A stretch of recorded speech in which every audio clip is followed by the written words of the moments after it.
We talk with a sibling of a woman murdered 30 years ago following the latest break in the case. Plus, another Capitol police officer is killed in an attack. The four states' most watched news starts now. We hear from the sister of a murder victim who went unidentified for 30 years. This is KOAM News at 5. In December of 1990, the remains of a woman were found in McDonald County, Missouri. The woman had been sexually assaulted and murdered 2 months before being left there, tied up with 6 kinds of bindings. The woman was referred to as Grace Doe for 30 years as law enforcement tried to identify her. Last week, the sheriff's office teamed up with company Oathram to use advanced DNA testing and forensic genealogy in an attempt to identify her. That led them to Topeka, Kansas resident Danielle Pixler, who ended up being the victim's half-sister. And the victim is now identified as Shauna Garber. Pixler says she'd been searching for Garber for more than 28 years. I was freaking out. I was like I said, I was overwhelmed. Of course, I was crying and I was like, oh my God, I can't believe this. And yeah, I was just amazed. It's a lot to take in, after looking for her for 28 years. Investigators are now moving to the next step in the case, finding out who killed Garber and how she ended up in McDonald County. We're going to hear more from Pixler tonight at 6. A 12-year-old boy is dead from the crash of an ATV in southwest Missouri. The Highway Patrol says the boy was driving the ATV on a rural road a couple of miles south of Aurora when it overturned and the boy was thrown off. Authorities have not yet released the name. This is annual World Autism Day. Staff at Joplin's Bill and Virginia Leflin Center for Autism wore blue t-shirts that spell out "Light It Up Blue" in support of understanding and acceptance for individuals with autism. Ghetto Tacos food truck also set up in the Leflin Center parking lot at lunchtime. A portion of proceeds is being donated to support the upcoming Walk for Autism Awareness and Freeman 5K on April 24th. Doug Heddy joins us now with a look at the weather. Not a bad way to end the work week, Doug. Yeah, it's actually a pretty good day outside for us today. Quite a bit warmer than what we have seen over the past couple days, as most of us have been pressing 70 degrees during the afternoon. And we have pretty much clear skies. A few little random clouds are starting to increase, and we are going to have partly cloudy skies for us tonight. There's a weak little tiny wave out across Oklahoma and parts of Texas and New Mexico. It's not going to do much for us, but it will give us some clouds over the weekend. Temperatures are great, upper 60s right now. We got these nice southerly winds kind of increasing, but just helping our temperatures warm up just a bit. And that's what we're going to see as we go through the next couple days. Get outside, enjoy the evening. We're going to drop back through the 60s, 50s, down into the low to mid 40s later on tonight. Not near as cold as what we have seen. Of course, we're going to look at the holiday weekend here in just a bit. All right, Doug, we'll catch you then. Thanks. Another attack on Capitol Police this afternoon. One Capitol police officer was killed and another was injured when a man rammed his car into the officers at a security checkpoint outside the U.S. Capitol and then emerged wielding a knife. Authorities shot and killed the attacker. No word yet on a motive, but investigators do not believe it was terrorism. Congress is currently not in session. Capitol security has been increased since the deadly mob attack of January 6th, in which about 140 officers were injured. The first week of testimony has wrapped up in the murder trial of former Minneapolis police officer Derek Shovin. Jurors today heard from the most senior officer in the Minneapolis Police Department about the department's use of force and when such measures are necessary. Reporter Jamie Yukas has the latest from Minneapolis. If your knee is on a person's neck, that can kill him. The Minneapolis homicide investigator called to the crime scene hours after George Floyd's death testified former police officer Derek Chauvin's treatment of Floyd defied department policy. What is your view of that use of force during that time period? Totally unnecessary. Pulling him down to the ground, face down, and putting your knee on the neck for that amount of time is just uncalled for. On cross-examination, Lieutenant Richard Zimmerman faced more questions about the use of force. In a fight for your life, you as an officer are allowed to use whatever force is reasonable and necessary, correct? Yes. But Zimmerman said Chauvin's actions went against his training.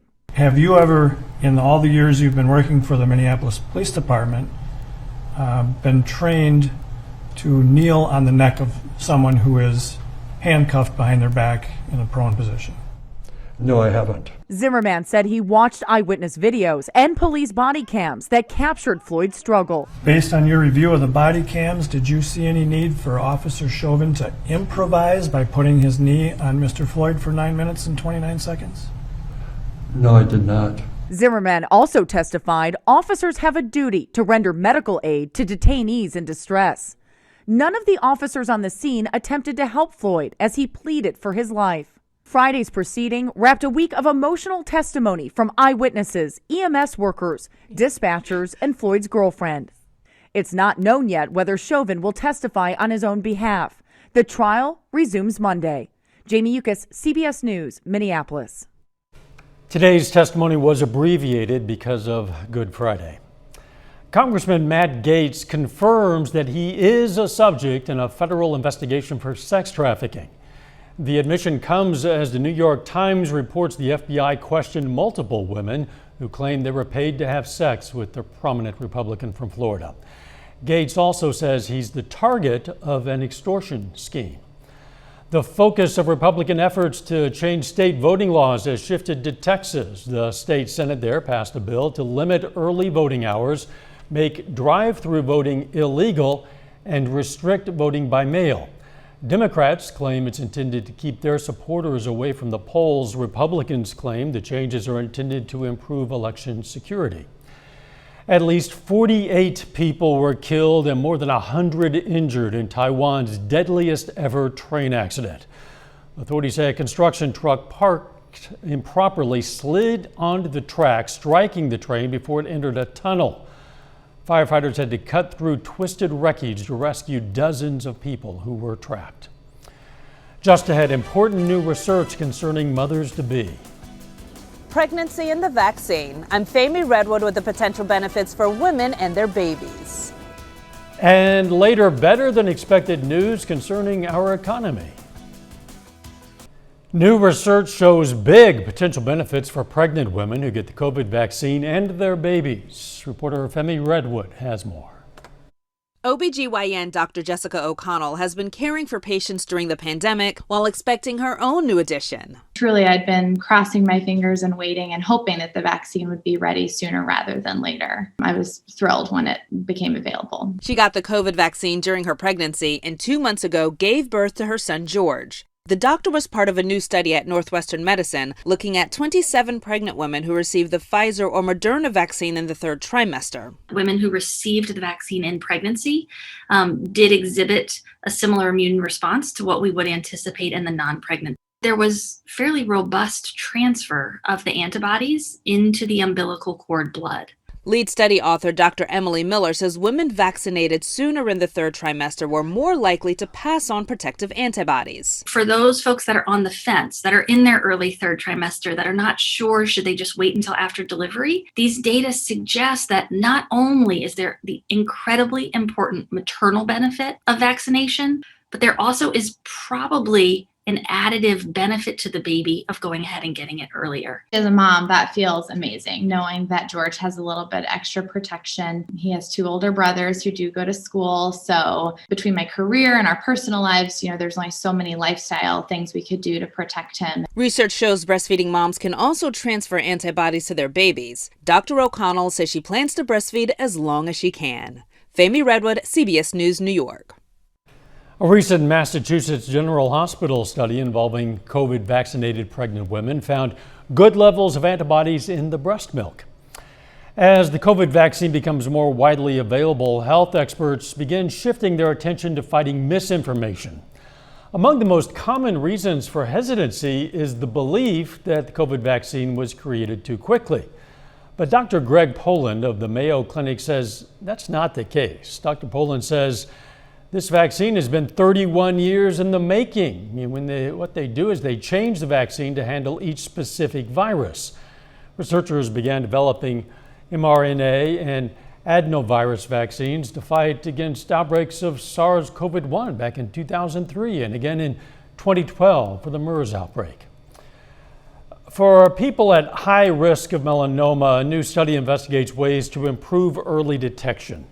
Researchers at the National Cancer Institute found patients who get routine whole body screenings and who are taught about self-exams are significantly more likely to be diagnosed with thinner and earlier stage melanomas. A new study in the journal Neurology finds exercise may help slow the progression of Parkinson's disease. Researchers found activities like walking, biking, or even household chores help patients maintain better memory and thinking skills over time. For medical students, reading Shakespeare might be a valuable lesson. A doctor at the University of Edinburgh says Shakespeare's writing reflects empathy for others and could help doctors connect more closely with their patients. Doug's up next with his forecast for Easter weekend and beyond, and later a surprise in employment numbers. A better than expected jobs report shows the biggest gain since last summer. I'm Natalie Brand at the White House with how some employers are struggling to find workers.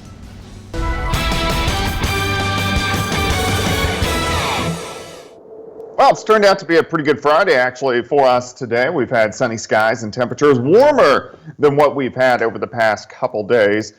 Very nice spring-like day, upper 60s to near 70 degrees. But the allergies have been high again. 10 out of 10 today, 10 out of 10 tomorrow. So the allergies are going to stay on the high side through the holiday weekend into early next week. And then once we get a little bit of rain, it'll get a little bit better. But look at our temps. Quite a bit warmer than yesterday as we sat into the mid-50s. We did drop back into the 30s again this morning, so we had some patchy frost. And right back up into the upper 60s for us this afternoon, and that's where we sit. 68 in Yates Center, Pittsburgh, 66. Much of the same in Miami, 65 in Neosho. We have Nevada sitting at 65 degrees. Southerly winds kind of increasing just a bit, especially through the afternoon. So we have these south winds at about 10 to 20. These are sustained, and we are getting some gusts in that 20 to 25 mile per hour range. And it's going to stay breezy through the overnight hours tonight, and then again for us during the daytime hours tomorrow. Through the evening hours, we slide back through the 60s, 50s. Eventually, I think most of us will bottom out at about 43, 44 degrees later on tonight. However, we have pretty much clear skies. Not too much is really going on here. We do have some clouds down through Oklahoma and parts of Texas and then stretching back into parts of New Mexico. This is a very weak wave that will kind of affect us over the next couple days. All it's really going to do is give us some clouds, but besides that, you can see no big storm systems on the horizon, at least over the next couple days. Let's go through time for us tonight. Partly cloudy skies, drop back mid-40s. Great day tomorrow. We start to warm right back up. I think most of us will press 70, if not 71 during the afternoon. 43 to start, 65 by noon, high temp of 71 degrees. South winds 15 to 25. So it is going to be a little bit on the windy side. Tomorrow night, mid-40s again. And then as we head into Easter Sunday, nice warm day. Most of us 72, 73 degrees, even mid-70s once you get out into southeastern Kansas and northeastern parts of Oklahoma. So breaking down your day planner for you on Easter, we'll start at 46, 67 by noon, high temp of 73. Again, kind of breezy, but I think it's going to be a pretty good day. Partly sunny skies throughout the daytime hours. As we move forward on Monday into Tuesday, we'll start to get some slight chances for some showers and thunderstorms. I think our better chance is going to be on Wednesday, and then as the system works on through, we'll get on the cooler side, and then just some showers sticking around into Thursday, a little bit cooler into next weekend, but we're going to have a pretty good stretch of nice temperatures. 71 tomorrow, 73 on Easter, 74 on Monday, up to 76 on Tuesday. Those slight chances for showers and thunderstorms. Better chances on Wednesday into Thursday, and we'll cool back down just a bit. But all in all, we're going to have a really nice weekend over the next couple days. Yeah, some great opportunities to get outside, it appears. Yeah, and I'm going to have to. I actually need to mow my yard. It really flared up this week. That tends to happen this time of year. Doug, thanks. The encouraging numbers from today's jobs report just ahead. First, though, we take a moment to recognize a local veteran of the Vietnam War. Liberal Missouri native Billy Venable was killed in action in 1968. His medals include a Bronze Star and a Purple Heart. And we are proud to salute Sergeant Billy Venable, a four-state hero. The nation's employers went on a hiring spree in March, adding nearly 1 million jobs to the economy. President Biden says our nation has now seen more jobs created in the first 2 months than in any administration in history. Gave credit to the American people, but said we still have a long road ahead to full recovery. Natalie Brand reports from Washington on this latest snapshot of our economy. California's Thunder Valley Casino and Resort is hiring on the spot. We're looking for over 40 guest room attendants, which full-time positions. We have 25 positions for our janitorial staff. With more people vaccinated and stimulus money fueling the economy, employers added 916,000 jobs last month, the biggest gain since last summer. The unemployment rate dipped to 6%. Job growth was widespread, with the biggest gains in leisure and hospitality, education, and construction. Bankrate.com economic analyst Mark Hamrick. Yes, we had many thousands of jobs recovered in the leisure and hospitality segment, which has been the leading edge of job loss. But even with that, there's still 3 million jobs to recover there alone. The president this week unveiled a massive $2 trillion infrastructure proposal that the administration says will create millions of jobs. If we pass this plan, the economy will create 19 million jobs. Good jobs, blue-collar jobs, jobs that pay well. For some employers, the challenge is filling lower-paying jobs. Wade Beckman's Texas restaurant is operating with half its usual staff. Our restaurants are getting busier, and we're finding it really harder to find staff than we ever have. Even though there is a demand for workers, the economy is still more than 8 million jobs short of pre-pandemic levels. Natalie Brand, CBS News, the White House. A new poll from the Associated Press finds 46% of Americans view the economy as good, up from only 37% who felt that way just last month. The prices for toilet paper and diapers could soon be going up. Kimberly-Clark manufactures Scott toilet papers, Huggies, Pull-Ups, and several other household staples. The company says prices on some products in the U.S. and Canada will go up in June. Retailers can either absorb the higher prices or pass them on to consumers by raising prices, which is what analysts expect to happen. Final check of the forecast next. The CBS Evening News is next. Then on KOAM News at 6, we're going to hear more from the sister of a murder victim finally identified after 30 years. Plus, we're going to tell you about a scam targeting medical marijuana recipients in Missouri. And we'll meet a unique Southeast Kansas farmer with a passion for astronomy. Stay with us. CBS Evening News and then KOAM News at 6. Ancient Egyptian pharaohs will be celebrated with one last parade. 22 mummies are going to be moved to a new home tomorrow. Their journey, dubbed the Pharaoh's Golden Parade, will be an event made for a king, or actually 22 kings. They're going to be taken from the Egyptian Museum in Tahrir to the National Egyptian Museum of Civilization in Fustat, along with heightened security and special encapsulated carts to ensure their safety. Parade will feature lights and banners guiding their way through the now modern-day cities they once ruled over. Checking back with Doug on this Good Friday. Looks like the nice weather is going to continue into the weekend, Doug. Yeah, it actually looks pretty good. We'll drop back mid-40s, 4 overnight lows tonight. 71 tomorrow, 73 on Easter Sunday, so the weekend's going to be fantastic. A little bit on the windy side, but besides that, great temperatures. And then rain chances slowly increase and kind of hit their peak by Wednesday into Thursday. Thanks, Doug. Thank you for joining us. We'll be right back here at 6. In the meantime, let's take care of ourselves and each other.